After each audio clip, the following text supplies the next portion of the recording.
nossos palestrantes de hoje é o nosso palestrante inicial, o Dr. Jonathan Tennant. Jonathan, please.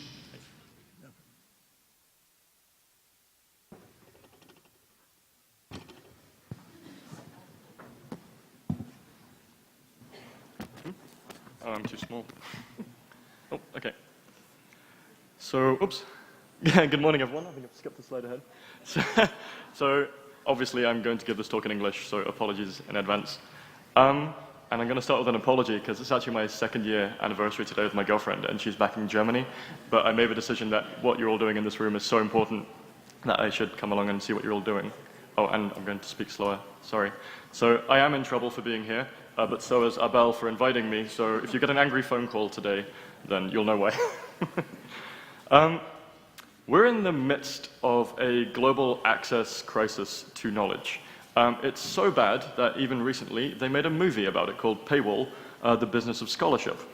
And the reason for this is that most people on this planet do not have access to scholarly research knowledge. In the last 20 years or so, as we just heard, there's been amazing developments in the growth of open access. But in spite of this relentless campaigning from across the world, only about 25% of all global research papers are open access. That's painfully slow. We're not doing it right. Go forward. Okay, but why is open science and open access, why is it important now, today, in this modern world? Well, we know that a lot of research is very slow. It's very redundant and often wasteful because of the way we communicate it.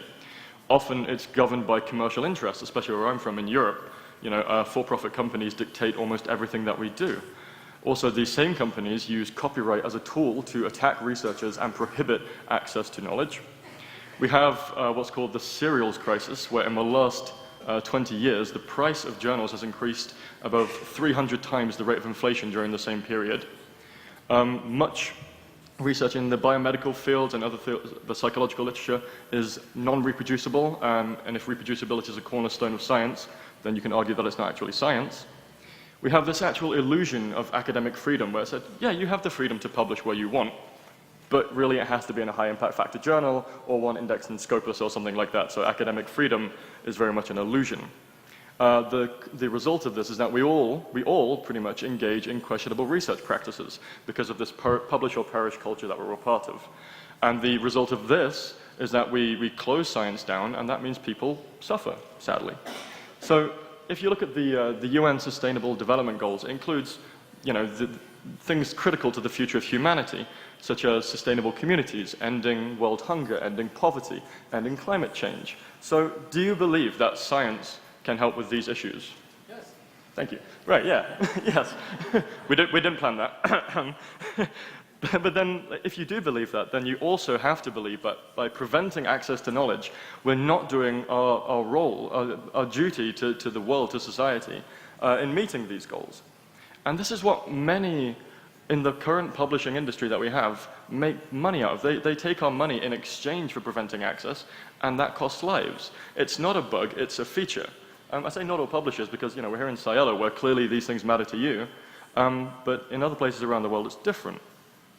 So we're going to look at just a few places around the world and see what's happening. Like in China, what is the most populous populous country in the world doing? Well, sadly, none of you can find out because the best paper to learn about this is Paywalled by Elsevier. But I'll try and give you some sound bites. So only about 8% of Chinese research published in Chinese journals, either in Chinese language or English, are open access, depending on how you look at them. And it's just a very strange situation that you have all of this knowledge just basically being locked away by China, and it's a very similar situation to what's happening in Europe and North America. So recently, there was a paper published, and it said, in fact, that China should be developing something that is very similar to SciELO. That had absolutely nothing to do with the fact that I reviewed that paper and told them that. But, China is not doing as much as it is for being like a global powerhouse of scientific knowledge production. In Europe recently, we had the development of what's called Plan S. And this was very strange. They said, we've come up with this radical plan to make all research open access by 2020. And we were just like, well, haven't other places around the world been doing that for a while already, such as in Latin America? So, there was this huge political motivation behind it, and it's been led by these 11 research funders around Europe. And yeah, they said, by 2020, we want all scientific publications that result from publicly funded research to become published in open access journals. And even Nature News, they called it radical. The chair of the Marie Curie Alumni Association, a powerful organization in Europe, said, this is a great time for us because it's a step in the right direction, because we're reining in this exploitation of publicly funded research for private gain. But that's not all that's happening in Europe. So we all know that, well, hopefully some of us know that there are countries that have formed these national negotiation consortia now, and they're taking on the big publishers. They're saying, we don't want to pay excessive funds for subscriptions and things anymore. We want to be able to access the knowledge that we produce. And recently, both Sweden and Germany cancelled all of their subscriptions to Elsevier journals. They said, enough is enough. We don't want you imposing any more control over what we do.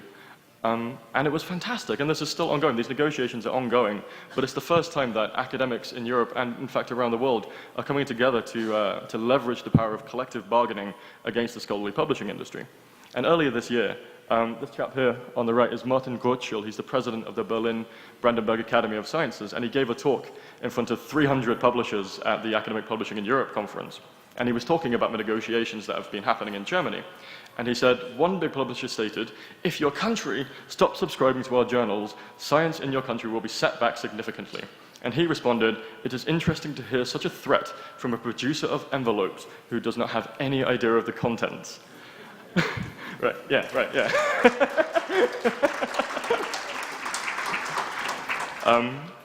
Yeah, and it shows again that there's a huge discord happening between what the publishing industry is trying to impose and what the research communities want. So yeah, Martin is a bit of a hero, Elsevier not so much. I'm going to try and give a view of how I've seen Latin America from growing up in Europe. So it covers 13. If this information is wrong, you will need to update your Wikipedia page. Yeah, it's fantastic. You've published 750,000 papers in 1,200 journals, and all of them are open access. A lot of people in Europe, they call this the diamond open access model of publishing, and we equate it with fair open access. And you've been doing this for 20 years now. This is why we're all here. This was something that hasn't just began as a political motivation a couple of years ago, but this has been ingrained into your culture for the last 20 years, and it's fantastic. And the way SciELO does this, it seems to be more efficient than what we do, more cost-effective, and just generally better. So I think it's fantastic what's happening here. I'm not just saying that because I'm here. I do genuinely believe that. And I've been told that I have to mention Redalyc as well. It seems to be doing very similar things too, that they have a sort of social imperative to be doing efficient scholarly publishing for the role of, for the purposes of knowledge in society. And we are so far away from anything like this in the Western world. If you go to Europe and North America, we're still having politics dictated by the demands of commercial publishers in a lot of places. And it's not great. So often, I feel in my circles, it's what can Latin America and the global South learn from what we are doing in Western Europe and North America? And it's the other way around. It's what can we be learning in the global North from what you're all doing down here in Latin America? Because you've achieved something fantastic here. And I think we need to be learning from that. And why does this seem to be so effective, though? I'm not sure really why, but it seems like you have a very strong sense of a cultural duty and a public mission amongst Latin American scholars. So this is a quote from Times Higher Education, where a researcher said, Ibero-American scientists especially are committed to the movement as a way to ensure that society benefits from their research. And I think that's fantastic. But have we sort of lost this mojo in the Western world? Or has it just been a case that we have such a super strong Western publishing sort of powerhouse that we are unable to actually do this very human commitment that we have? So the question is, who is leading this change on a global scale? If you look at what Elsevier and Springer Nature are now saying, they call themselves to be, committed to open science and open access. Every time I read this, it makes me feel a little bit sick because, the open science movement basically started in response to the parasitic behaviors of these organizations. And yet now, they're there in, the European Commission and in North America, in the government, and they're dictating, the future of open science. And these organizations that still rely on a 17th century product and mindset who catalyzed the open science movement from their unfair business practices, which are based on things like exclusion and elitism, privilege, discrimination, extortion. And what they're doing is they're essentially paying lip service to open science. They're saying, yeah, we believe in open science if you pay for it and you do it in the way that we say. And that's not what open science is, okay? It's not a business model. Academics leading the global change. It's difficult to say. If you look in the field of global health, arguably one of the most important research areas, there's a paper which came out last year which showed that 60.8% of researchers don't self-archive their work through green open access, even when it is free and in keeping with the journal policy. So you have to ask, if these researchers are doing their work to save lives, but then we're not allowing public access to that information for whatever reason, then what is holding them back? And I chose this field because I would say that global health is probably the field where it's most important to be sharing knowledge to promote health equity in this case. Is Sci-Hub leading the change for open access and open science? Is it a hero or is it a hindrance?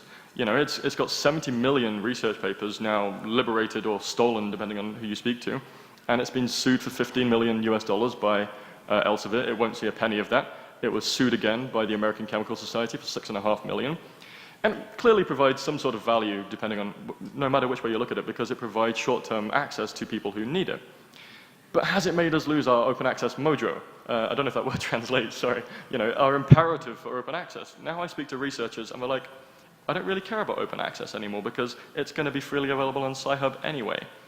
And that's a really big problem because we're too busy looking for shortcuts. Whereas what we really need to be doing is, I believe, standing together as a global community and make sure that what we're all doing is acting in the best interests of the public and not these monolithic megacorporations in the West. So hashtag people, not profits. What do we need, though, to sort of change cultures? I think we need education, training, and support. I think this is missing a lot in our modern research institutes. If we get this right, I'm trying to work on this with the Open Science MOOC, is that we can empower the next generation to become leaders in their field. Rather than just conforming to the present status quo, we can get them to do real change. And through that, we can shift power dynamics and reduce biases and abuse, all the things we've been talking about these last 2 days, which happen. And ultimately build a community that's based on sharing and collaboration. But in order to achieve this, this issue of incentives comes up over and over again. We need to realign the incentive system with the reasons just for doing open science. Or with good open scientific practices. But there's a lot of really good things happening in this space. We'll hear about the Open Scholarship Initiative from Glenn in a bit. We have Plan S, we have SciELO, OCSDNet, DOAJ, all of these supranational organizations that are all sort of moving in this area.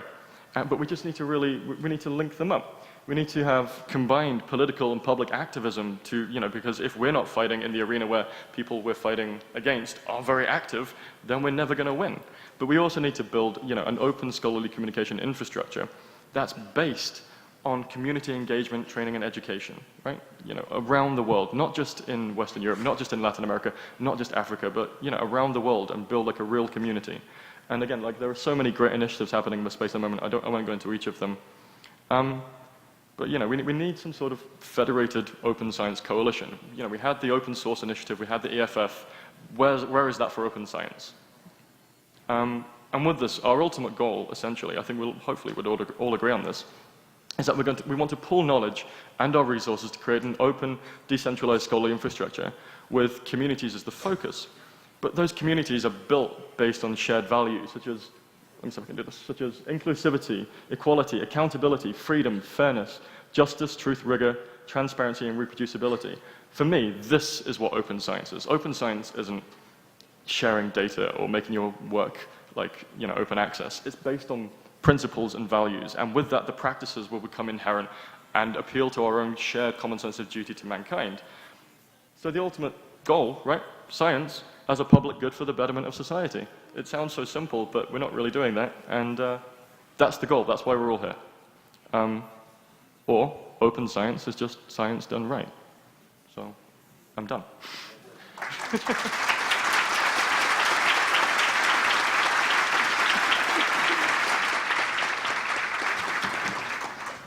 Thank you very much for stimulating presentation. Very nice.